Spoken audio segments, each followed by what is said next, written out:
Yo soy, como decía el señor Jesús Leguiza, he tenido una doble vida, en el buen sentido de la palabra, porque soy correntino Aiteva, pero a los 22 años me fui de la ciudad, emigrando y buscando nuevos horizontes. Y ahora, no al final de la vida porque me falta mucho, estoy de vuelta en mi querida ciudad. En los años 70 voy a hacer un poco de autorreferencia porque Medina Méndez me pidió primero que sea escueto en el mensaje y segundo como que cuente más que nada anécdotas respecto al origen, negociación y puesta en marcha del Mercosur. De manera que habitualmente no hago esto, pero esta charla va a ser un poco autorreferencial. En los 70 me dediqué a terminar de estudiar. En los 80 fui consultor express del Banco Interamericano y el Banco Mundial.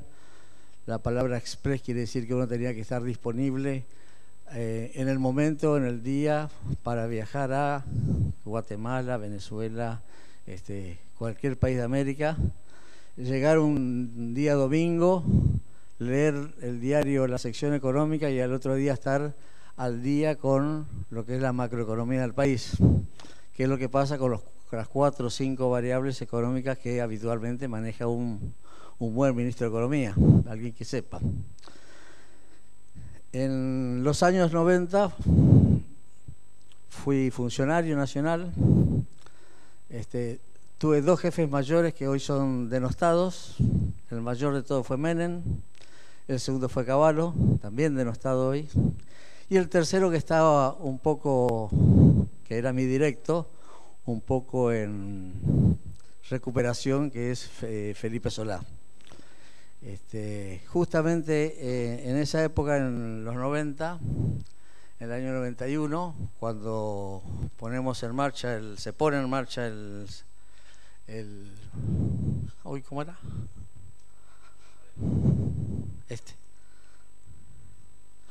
El Tratado de Asunción. Hago una breve referencia, muy cortita.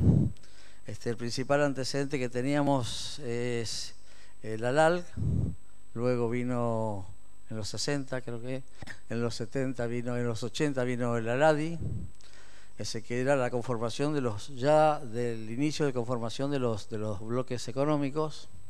Se hace el Tratado Alfonsín-Sarney en el 86, en el 90 se firma en el 88 los dos mismos presidentes firman un acta de integración, cooperación, desarrollo, algo que está bien escrito, integración, cooperación y desarrollo. En el 90 se firma el Acta de Buenos Aires entre Menem y Collor, y ese fue un primer indicio de lo que decía ayer el presidente de la calle, de que estaban quedando afuera los dos más chicos, diríamos, con todo respeto, donde se trataban las cuestiones de rebajas arancelarias y con muchísima pretensión lo que se llama coordinación de las políticas macroeconómicas, que son las 3 básicas elementales, que son la política monetaria, la política fiscal y la política cambiaria. Con esas 3 políticas se arregla, haciendo bien esas 3 políticas, se arregla un país, independientemente del estado de situación en que se encuentre, de crisis que se encuentre. Pero hay que saber coordinar e hilar muy fino esas 3 clases de política. Bueno, y llegamos al tratado se hace un acuerdo de complementación económica que fue muy cortito, que fue un preanuncio al Tratado de Asunción, y por último tenemos el protocolo de Oro Preto, donde más que nada se hace la organización institucional del Mercosur, el organigrama, cómo iban a funcionar las comisiones, las distintas áreas que más adelante vamos a mencionar, pero el concepto desde el momento inicial no fue un mercado común, sino fue una unión aduanera entre 4 países con una población importante de los 4, multiplicaban sus mercados, un producto bruto de casi 1.000 millones de dólares, un intercambio comercial una inversión, quiero decir, de 160 millones en esa época, y un intercambio de un poquito más de 100 millones de dólares. La base del Mercosur fue realmente ponerse de acuerdo entre varios por el arancel externo común. Acordémonos que en esa época Argentina estaba en una lucha furiosa contra la inflación, el decreto de necesidad de urgencia 2284, donde se hizo toda la reforma del modelo económico, y Argentina estaba en esos momentos con arancel de importación 0. De manera que entrar al Mercosur y sobre todo negociar con Brasil, que tenía un desarrollo industrial mucho más importante y que la Argentina tenía que llegar a un arancel más alto, era bastante negociable, por decirlo así, había que conversar mucho. Pero en ese momento, en los 90, estaba muy de moda el tema de los bloques económicos. La inversión extranjera directa era más o menos la situación como ahora, salvo que nosotros como Argentina no estamos dando el ambiente, la seguridad jurídica para lo mismo. Había alto riesgo dada la apertura económica de muchos países, también había alto riesgo de tomar medidas proteccionistas. Se toman muchas medidas en muchos países de apoyo a la producción interna y se facilita el desarrollo comercial con la segmentación de productos. Se empiezan a hablar de mercados, quiero decir, y se empieza a hablar de segmentación de productos. Previo a la conformación del Mercosur ya había una integración informal entre empresas de envergadura, empresas importantes, principalmente de Brasil y Argentina, que están acá en el cuadro. Agroceres, me acuerdo, había una vinculación entre Alimentos S.A. de Argentina con Bicosur, que estaban vinculados al área alimenticia. Arcor, por supuesto, se estaba instalando antes de ser una multinacional. Uno de sus primeros pasos fue San Pablo. Al revés, la cervecería Brahma hace pie en Argentina, y así sucesivamente varias empresas como Yorgalos. ¿Qué producto hacía Yorgalos que uno no puede dejar de comer? La barrita del mantecol. Los del mantecol, con Lacta, una empresa brasilera. ITA es una trading que comercializaba varios productos. La Serenísima hace pone sus pies en Brasil, sobre todo para trabajar con leche en polvo. Nestlé ya estaba en ambos países. Bueno, y Sadía y Tres Arroyos, que hicieron un acuerdo de complementación que al final no terminó mucho mejor dicho. Polichaco era una empresa acá enfrente, vecina de la ciudad Resistencia, donde hacían, no podríamos decir organismos genéticamente modificados, pero sí empezaban a hacer selección de semillas de papa, que exportaban mucho a Brasil, al norte de Brasil. Bueno, Sancor creo que ya mencioné, y Trademark es una brasilera que se asocia con Finexcor, que es cuando empieza el tema de las carnes. Quiero aprovechar la oportunidad y hacer un reconocimiento expreso, primero a un presidente del Uruguay, país que quiero mucho, y a 2 ex gobernadores de mi provincia. Antes que venga usted, yo soy un correntino aiteva. Vuelto, decía que tuve doble vida. La mitad de mi vida, que no es mala intención, la mitad de mi vida viví en Buenos Aires y la mitad de mi vida volví a vivir a Corrientes. Bueno, los desafíos eran en ese momento la competitividad, y la competitividad es una palabra que se usa mucho pero que se conoce poco, lo mismo que el valor agregado. Y no me acuerdo quién de los disertantes ayer hablaba justamente de la teoría de Presbich, después de la sustitución de importaciones, Presbich hace su famosa teoría del deterioro secular de los términos del intercambio, en donde se impone un concepto de la industria metalmecánica, por decir así, como que es la que es capaz de agregar valor, cuando realmente el valor agregado a veces está entre el producto, una pera fresca argentina, transportada por avión en frío en 12 horas a Europa, cuesta más que un jugo de pera. Ese es como un mito que hay que romperlo. Hace poco, el jueves pasado, estuve en el Consejo Argentino de Relaciones Internacionales, CARI, una organización acá como la Fundación que hace eventos similares.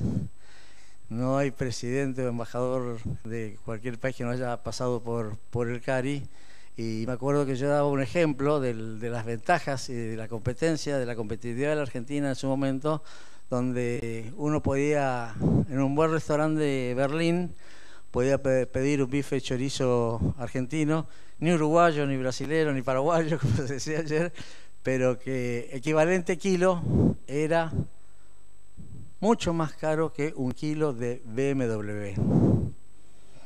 Aunque en la genética animal existe ahora mucho más tecnología y mucho más ciencia que es lo que puede tener un automóvil. O una misma semilla de soja puede tener más ciencia y más tecnología que una máquina cortadora de aserrar madera. Bueno, por acá seguimos con el tema de la situación y los desafíos que teníamos en la competitividad. Teníamos que tener estrategias con terceros países, que era justamente el arancel externo común, que se discutía mucho. Los 4 países tienen sus ventajas comparativas. Los 4 países también tenían bienes, sectores sensibles y bienes también sensibles, o sectores en riesgo, sectores de actividad económica en riesgo y bienes sensibles. Este es el subgrupo 8, que yo no sé si ayer alguien que cuando habló los subgrupos de trabajo, mejor dicho, del Mercosur, que no sé si ayer cuando alguien habló de la historia del Mercosur tuvo oportunidad de mencionar, pero que se conformaron en su momento 12 grupos de trabajo. Por eso yo estoy acá a pedido del organizador, porque yo conduje el subgrupo 8.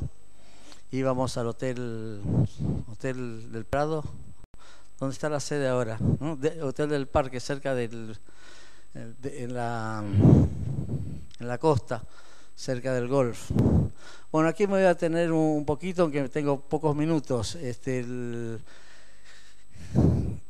Política comercial, los temas más discutibles fueron asuntos aduaneros, política comercial, transporte terrestre, transporte marítimo, que algo mencionó ayer el presidente, política industrial, política agrícola, no mucho de política energética, porque nosotros como Argentina veíamos como cliente a Brasil con Yacyretá y veíamos como cliente a Chile con el gas. En el subgrupo de políticas agrícolas habían asimetrías. Asimetrías quiere decir que dentro de las políticas internas, intervencionistas o no intervencionistas, o dentro de la capacidad competitiva de las actividades, sectores o productos, había condiciones no parecidas. Entonces se trataron cuestiones en materia política de precios, cómo tratar los precios, cómo tratar la comercialización de los productos, cómo tratar el financiamiento, el seguro agrícola, la cuestión fiscal y también la cuestión sanitaria. Como esto va a quedar y va a ser repartido a todo, no menciono las subpolíticas de contención de precios. Por ejemplo, Argentina en ese momento tenía y tiene todavía una vieja ley que será del año 67, que es el único producto que está con subsidio explícito y precio administrado, que es el tabaco. El tabaco acá en Argentina, que tuvimos panel en la Organización Mundial del Comercio por tener ese producto, en donde la provincia de Corrientes es una de las participantes y beneficiarias. Quiero contar 2 anécdotas. Teníamos mucho miedo con el sistema de financiamiento de Brasil, pues tenía un sistema de financiamiento muy desvinculado con la tasa de interés nominal, la tasa de interés real y la inflación local. Y acuérdense que en esa época, seguro agrícola, todavía hoy seguimos discutiendo a nivel local, a nivel regional, a nivel nacional y a nivel internacional, porque nunca se ha podido entender que en seguro en materia agrícola se necesita sí o sí, independiente del sesgo ortodoxo o no ortodoxo, se necesita la intervención del Estado. Pero los efectos inmediatos, directamente del año 92 al año 94, muy poco, el comercio se multiplicó en 6 veces en el Mercosur. El intercambio pasó en esas 6 veces, de casi 1.000 millones a 6.500 millones de dólares. Brasil, que ahí falta un enter, pasó a ser el principal comprador de Argentina. El 21% de las exportaciones tenían ese destino de la Argentina y Argentina pasó a ser el segundo, a su vez, comprador de Brasil. En ese momento el tema era el trigo, sobre todo que nosotros el 70% del trigo, que hoy casi no producimos trigo por las malas medidas de política económica, cosa que no voy a hablar, exportábamos a Brasil, y también había problemas con la producción no de arroz, sino había incentivos para la producción de arroz para llegar a Brasil. Bueno, se pone en marcha el Mercosur, y lo que yo le quiero contar son 2 anécdotas para cortarla. Una, año 94, diríamos cuando está la intención política, la oportunidad económica de hacer algo muy importante con un bloque como el Mercosur. Y después está lo que se llama operar el día a día. A mí me ha tocado durante como 8 años operar el día a día. Por ejemplo, venían importaciones de pollo parrillero de Sadia, con nombre y apellido, de Brasil. La demanda de pollo es muy elástica al precio, de manera que la Argentina en ese momento consumía 75.000 toneladas de carne de ave por mes, y si Sadia traía 5.000 toneladas en vez de las 3.000 que habitualmente traía, los precios en el mercado se venían abajo. Por supuesto, venían todos los productores de ave de Entre Ríos, sobre todo Entre Ríos y gran parte de la provincia de Buenos Aires, a protestar y a pedir poner cupos de importación oficiales. Y si yo le decía a Domingo Cavaro, vamos a poner un cupo de importación, la patada que recibía en el traste llegaba hasta Nueva York. De manera que tuvimos que hacer cupos privados. Y acá es donde me ayuda un embajador que no me acuerdo el nombre, que ya falleció, muy importante y famoso. Hacíamos cupos privados, poníamos de acuerdo a las empresas importadoras, a las empresas exportadoras. Su tiempo. Hacíamos acuerdos privados, y con el promedio de los últimos 2 o 3 años de rubros de importación, y en el primer mes para el acuerdo privado, me acuerdo que Sadia, en vez de exportar los 3.000 que le correspondía, exportó 6.000, duplicó. Dicho, voy a hacer una ganancia de mercado. Entonces ahí es donde viene la función del funcionario, por decirlo así. Señores Sadia, me acuerdo que llamé a un agente de Senasa, le dije, ¿por qué no se van a revisar los azulejos de la planta que tienen acá en Río Grande do Sul y encuentran una basurita? Por supuesto, la planta frigorífica se cerró para las exportaciones para Argentina. Al otro mes Sadia viene y cumple el acuerdo. Y lo mismo pasó, una anécdota muy parecida, que tuve que buscar un bichito, una aranita, Siratoga negra se llama, del Ecuador, no está dentro del Mercosur, pero era lo mismo. Es decir, bueno, si no se cumple el acuerdo, que salga sorteado el buque y que las bananas se pudran. Y bueno, a veces uno termina la justicia también por estas cuestiones, pero por suerte todavía estoy acá y libre de culpa y cargo. Gracias, Eiza. Muchas gracias por dejarme participar y contar un poco la experiencia.